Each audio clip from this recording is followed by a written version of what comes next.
न्यायपालिका का प्राधिकार अर्थात अधिकार संघीय संविधान में केंद्रीय और प्रांतीय सरकारों के बीच शक्तियों का विभाजन रहता है।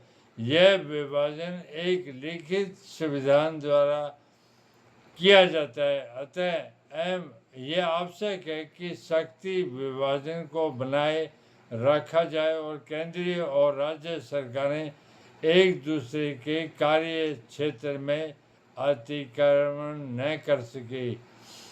भारतीय संविधान लिखित है और केंद्र को अलग शक्तियां दी गई और राज्यों को अलग, ताकि वो अपने अपने कार्य क्षेत्र में स्वतंत्र होकर कार्य कर सकें और एक दूसरे के अधिकारों पर अतिक्रमण न कर सके। चूंकि सरकार की शक्तियों का विभाजन एक लिखित दस्तावेज द्वारा किया जाता है, इसलिए भी संभव है कि विभिन्न सरकारें संविधान के उपबंधों की अपने अपने पक्ष में व्यवस्था कर सकती है। ऐसी दशा में उनकी सही व्यवस्था करने के लिए ऐसी संस्था की आवश्यकता होती है जो स्वतंत्र एवं निष्पक्ष हो।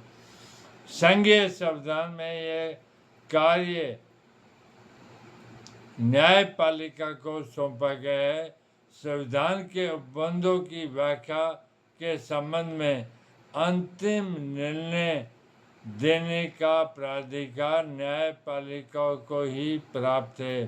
अर्थात जो संविधान में प्रावधान और कानून दिए गए हैं, उनकी जो अंतिम व्याख्या है, अंतिम निर्णय है, उसमें सिर्फ न्यायपालिका को ही अधिकार प्राप्त है।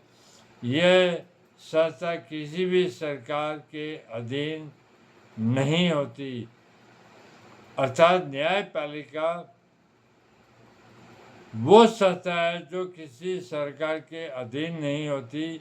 यह सरकार के तीसरे अंग के रूप में एक पूर्ण स्वतंत्र एवं निष्पक्ष संस्था के रूप में रहकर अपने कार्यों का संपादन करती है। संघीय व्यवस्था में संविधान की सर्वोपरिता को सुरक्षित रखने का महान कार्य न्यायपालिका के ऊपर ही रहता है। न्यायपालिका द्वारा किया गया संविधान का निर्वचन इंटरप्रिटेशन सभी अधिकारियों पर आबद्ध कर होता है। अर्थात सब अधिकारी इसको मानने के लिए बाध्य है।